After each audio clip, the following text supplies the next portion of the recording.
Let's talk for 30. Where you at on your journey? Tell me what you learning. What's your line of business? How you make your earnings? Do you give back to your city or educate the ones that listen? Time to show them how to get it. Give the people what they missing. Let's talk for 30. Let's talk for 30. Let's talk for 30. Let's talk for 30. What's your line of business? How you make your earnings? Let's talk for 30. Drina.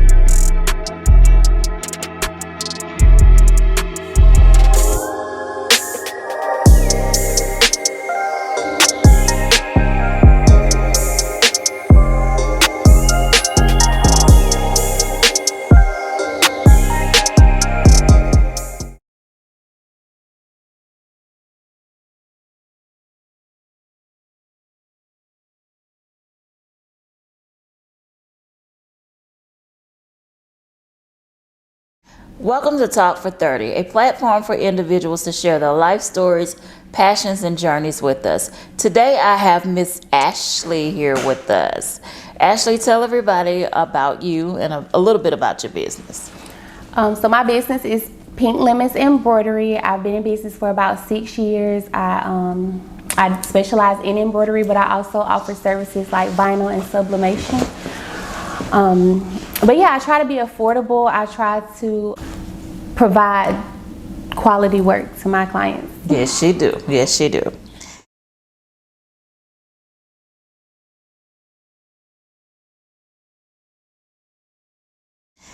Who or what inspired you to do embroidery? So embroidery is something I've always enjoyed. When I was younger, I used to get a lot of things monogrammed, like clothing and my bags, my book bag and stuff when I was in high school. And so as an adult, I would still do those same things for my child, for my son. So I needed extra income, and I said this would be a good thing for me to learn how to do myself. So I got started. I wouldn't say anyone inspired me, but it's just something that I've always kind of been drawn to. Yep. So then I just went out and purchased my first machine. Someone did encourage me, a lady who owns a small shop in Rennes, where I'm from. She does embroidery, and she was like, yeah, I encourage you to go ahead and get the machine, and she helped me kind of find my first one. And it was just a small tabletop machine from Walmart. Oh, wow. Mm-hmm. And you just grew from there? Yes. How long have you been in business? I've been in business for 6 years. Throughout that time, I was, kind of home-based, doing pop-ups and at the Riverwalk and doing markets and stuff like Saturday markets. Mm-hmm. And then I kind of just grown into now I have like a small shop. Okay. So you kind of offered your services at small pop-up shops and mm-hmm. markets and online and pretty much from home? Okay. Yes, definitely. All right. What obstacles did you face when starting your business? I think my biggest obstacle has been, I don't know, just putting myself out there when it comes to social media. That has been my biggest thing, my biggest challenge, because I really don't promote on social media as much as I should, and a lot of my business has come from word of mouth, as well as just putting my business on Google. So if someone searches up, embroidery near me, of course I'll pop up, but I don't do a whole lot of marketing on social media, and that's something, coming up to the new year, that's one of my resolutions. So. Okay, to get more marketing on social media. Definitely. Yeah, it can be hard, especially when you do everything for yourself, so. Exactly. Yeah. All right, share how your services expanded from when you were doing business from home to getting a physical location. Well, when I was at home, I wasn't doing as much of the vinyl and sublimation. So I have added other services since I've been in my location, as well as more business hours, because before it was more so I had a drop box on my front porch and people can put items in there and come pick it up, as they please. But now I have like actual open hours where people can come in and kind of shop more. After obtaining your physical location, do you have any regrets? Oh, so you know how they say, be very specific when you pray. Mm-hmm. So one of my things was I would pray and I would say, I just want a location outside of my home. And I got it. Mm-hmm. But it's not necessarily, the glitz and glamour that you would expect for a storefront. Still, it's in an older neighborhood, so it's nice, but it's not what everyone expects, like your first storefront. You know, you want a nice window, you want to look Bloomingdale like, and it's not that, but at the end of the day, I know that, you know, it can get there. It can get there. So I would say I definitely should have been more specific in my prayers. but I'm still, it's a starting point, and I'm appreciative of it. Okay, yeah, it's all about growth, trial and error. Yeah. What was your biggest order so far? My largest order, I think I had like 250 hats for a local construction company. And how did it make you feel fulfilling it? A lot of people don't understand, but with embroidery, it's not like vinyl, like, you know, you can print it off and press it. It's more so if the machine says it's going to take 30 minutes, it's going to take 30 minutes, you know, to stitch it out. So just very time consuming, and just really having to like block out some things so that I can get through that order quickly. Okay. Because with embroidery, correct me if I'm wrong, if you had 250 hats, you have to do one at a time, or can you do multiple? Yes. So unfortunately, I only have 2 machines. And I only did those hats on one machine. Wow. So that I can have my other machine to kind of get through some other orders, and it's not tying up 3 days, you know, on one machine. So yeah, that's one thing that I do hope to, you know, increase my number of machines so I can increase my productivity. What are your thoughts on customer service? You know, customers, that's your business. So I don't want to say the customer is always right, but you definitely want to make sure that you're pleasing your customers. Definitely making sure that, you know, you communicate with them. They are, you know, first and foremost, when you're thinking about doing their project, you don't want to a lot of people will do what they think, you know what I mean? Do what they think needs to be done instead of just asking questions. So I think it's really good to have like open communication with all my customers, especially when I'm doing custom products. Yeah, I agree with that. What are your thoughts on having a niche when you're selling something? Do you think you should specialize in one particular thing, or you do? Yeah, I do, because it kind of takes me back to that saying, like you can be a jack of, you know, a jack of all trades, but and then a master of none. So I think if you want to really grow, I think it's best to have that niche and then kind of maybe find other little things within that niche, but not have 5 niches at once. Yeah. Right. Can't focus on that one. Right. How do you market your business?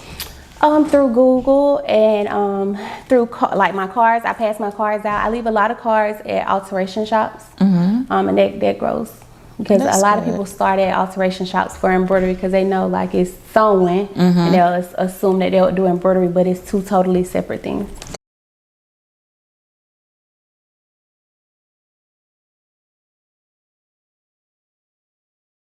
What does success mean to you? Success to me is, I don't really know if it's a real definition, but just I will feel that I'm successful when I can wake up and do what I want to do within that day, and spend my time how I want to spend it, and not have to, you know, just really be able to delegate. And I think that's when I have hit that mark. When you hit that mark, you'll feel successful. Okay. But do you feel like you've been successful so far? Yeah, I definitely feel like I'm growing in the right direction. Growth. Yes. That's it right there. Success is growth.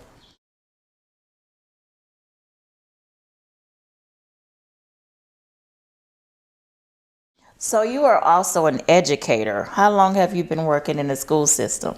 For about 6 years as well. 6 years. And what age are you teaching currently? 7th grade. I teach 7th grade ELA. Okay. Have you always been 7th grade, or? I've always done 7th and 8th grade. Okay. Yeah. You got a preference? Well, with my 7th grade babies, when I did, I actually moved up with them to 8th grade. So it was kind of teaching the same group of kids. So I really don't know. Okay. I really don't. But I know I've also taught science, and I think I enjoy teaching science a little bit more. You do? Yeah. Than ELA? Okay. What characteristics do you feel are very vital for a teacher to display? Professionalism, of course. Compassion. empathy. You have to be empathetic with your kids and just building relationship. What do you enjoy most about being a teacher? Relationships. My babies, yes. Building relationships. Yes. And how do you build relationships with them individually? What do you do?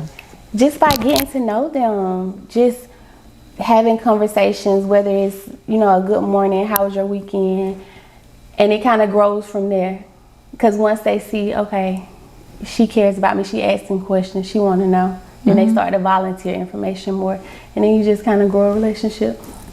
Yep, that's it. That relationship is very important. I feel like when a child feels their teacher cares, they're more open and willing to learn and eager to accept.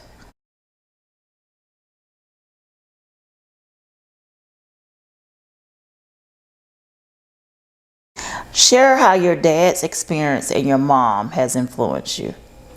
So my dad has been an entrepreneur for as long as I can remember. So definitely a lot of influence from him. And my mom is just a go-getter all the way around. She has worked so many jobs and she's a hygienist, but even within that, her niche, she has worked at so many offices. And, I think I get my outgoingness from her. So a combination. Yes, definitely. Combination. A great combination. Do you have siblings? I do. I have a little sister, Markayla. She's a freshman at Tuskegee. And then I have my big sister, Whitney. She's also an entrepreneur as well. So you're in the middle. I'm in the middle. How was it growing up with your siblings? It's kind of rocky because, I'm in the middle. So I didn't, you get to see your little sibling getting everything they ask for in the whole world. And you just remember hearing no a lot more. But no, it hasn't been tough. I mean, I love my sisters and we all get along. We all have really strong relationships. So, any favorite memories? With my siblings? Growing up, no, I just know, like, my big sister, she does hair. So, like, that's our thing. Like, her doing my hair, and we just sit there and just talk and talk and talk. That's our thing. And then my younger sister, I don't know, we make memories every day. We talk every day. Like, especially since she's off from home, like, that's my girl. Like, I'm gonna start my day on the phone with her and end it on the phone with her. Aww. Like, yeah.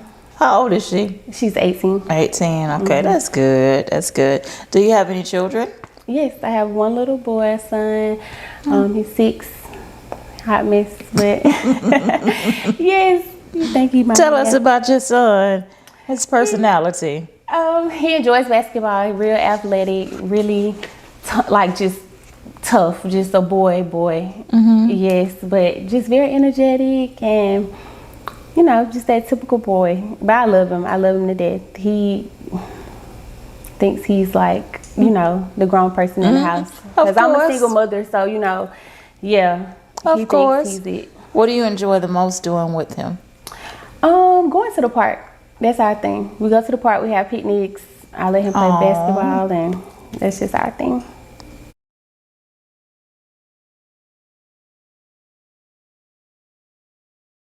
How do you balance being an educator, a mom, and a business owner? I'm finding balance.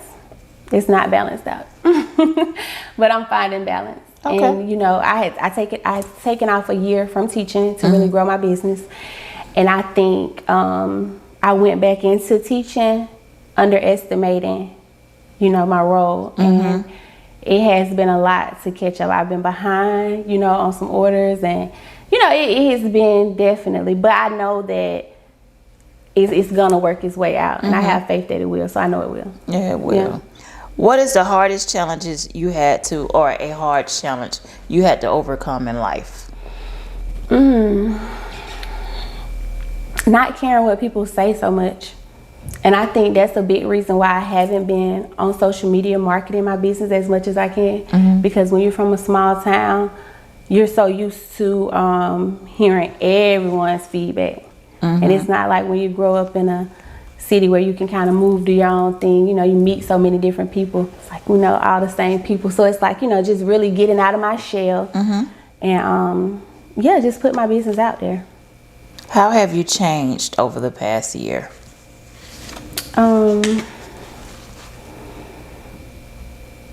I think that I have calmed down and matured because when it comes to just working, because before it was, I had this whole thing that I would say, I'm not necessarily married to the job, like I'm married to just being able to have income to support myself. And so I think now I'm maturing to realize, like, okay, let's stay on the job, let's, and stick it out, and let's see where we can get in the end. Because before it was like, okay, whatever, I don't have to be here, I can go find me another job, and it's just respecting that a lot more.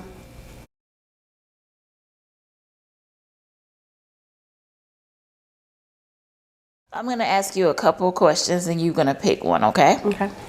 Passion or stability?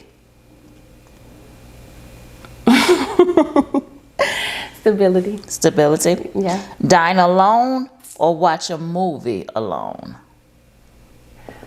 I don't know. That's a good question. Dying alone or watching a movie alone? It depends on the day. Be funny or be pretty? Funny. Okay. Never age physically or never age mentally? It's a tricky one. I would never want to age mentally and get stuck in my ways. Okay. I always want to be a lifelong learner. Win $25,000 or best friend wins $100,000? I don't know. My best friend, we normally break bread together. So I'm thinking, even if she get it, I'm thinking we'll still benefit. We will both benefit. We both taking trips. So you're saying the best friend Yeah. win. Good one. Yeah. What is your definition of a healthy relationship? A relationship that you can feel, a relationship where you can communicate, be open and honest with one another, and that's friendship, relationship, any type of relationship. Okay. What do you feel are some mistakes that first-time entrepreneurs make? You get that beginner's luck, and then you think everything is going to be, and you're always chasing it. And I think every day is not a good day, and that's it. Other than profit, how could someone measure their success with their business? Reviews. What's the people saying about you? In your industry, what skill do you feel is most important to have in your industry? Time management. Definitely, right? Especially with the big orders. Yes. Is there something that you wish you could change as far as your skills and what you apply right now? Yeah, I wish I had like 2 more arms and an assistant for real. Clone yourself, right? Yes, Clone yes. yourself. That would be very helpful. Yes. All right. Is there any, out of all of your services, which is your favorite? Embroidery, sublimation, vinyl? Sublimation is the easiest, Okay. so I like it. It's print and go. But embroidery is just, it looks so good, and it's so polished, and it'll last a lifetime. Okay. Share with the audience the difference between them. So with sublimation, like I was saying, it's basically ink on a transfer sheet, and you just use heat to press it into the fabrics of the garment. Whereas embroidery is where you're going to use a needle and thread to connect the thread into the shirt, basically. So it's looped into the material, and so you literally have to cut it out for it to disappear. Sublimation, it will kind of fade over time, whereas embroidery is going to look the same for a long time. For a long time. What are some different things people can have embroidered? Towels, shower curtains. I've done golf cart seats and car covers. I've done all kind of stuff. Lanyards, ties, all kind of boots. So if anyone is interested in purchasing anything, how would they contact you? Yes, you can contact me through Google, and you can look up mypinklemons.com, My Pink Lemons Embroidery in Augusta, Georgia, and there you will see my email and my phone number. But we're also located at 2516 Wrightsboro Road in Augusta, Georgia. And yeah, give me a call at 706-910-5932 if you would like to place an order over the phone. What's the turnaround rate? Right now we're looking at 3 to 4 weeks. Okay, And that's but we just understand because of- why. yeah. But on the normal, what's the turnaround time for you? Yep, like 1 to 2 weeks. Really? It's pretty good. And that's for embroidery as well? Yes. Okay. And then of course I do rush orders, so if you want like 24-hour return, that's possible as well. You hear that? She can do a rush order as well. Is there anything else you want to share about your business? Just look for us to grow. I do pop-ups and events once a year. I do a big pop-up around my anniversary. So if you're interested in being a vendor, definitely contact me so I can go ahead and get you on the list for this year. Well, the one coming up. This past year we had about 30 vendors signed up and had like about 27 to show, and it was a really good turnout. And It was. it was nice. They had some good cake too. Yes. Yeah, it was a really good time. Is there anything else you want to share? No? Well, it's been a pleasure having you here thank today. you for inviting me. Of course, of course. And if you guys want to get your orders, she gave you her information, but we'll also provide it in the comments as well. You could click the link and you can go directly to her contact methods. If you have a story that you would like to share with me, and if you would like to sit up here with Drina, contact me and let's talk for 30. Bye. Let's talk for 30. Where you at on your journey? Tell me what you learning. What's your line of business? How you make your earnings? Do you give back to your city or educate the ones that listen? Time to show them how to get it. Give the people what they missing. Let's talk for 30. Let's talk for 30. Let's talk for 30. Let's talk for 30. What's your line of business? How you make your earnings? Let's talk for 30. Drina.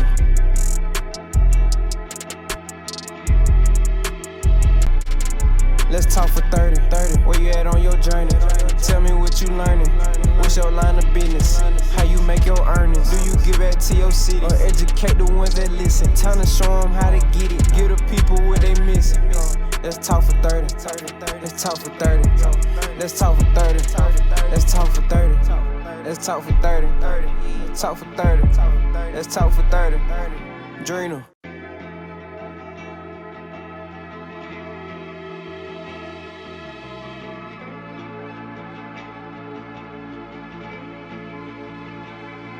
Let's talk for 30.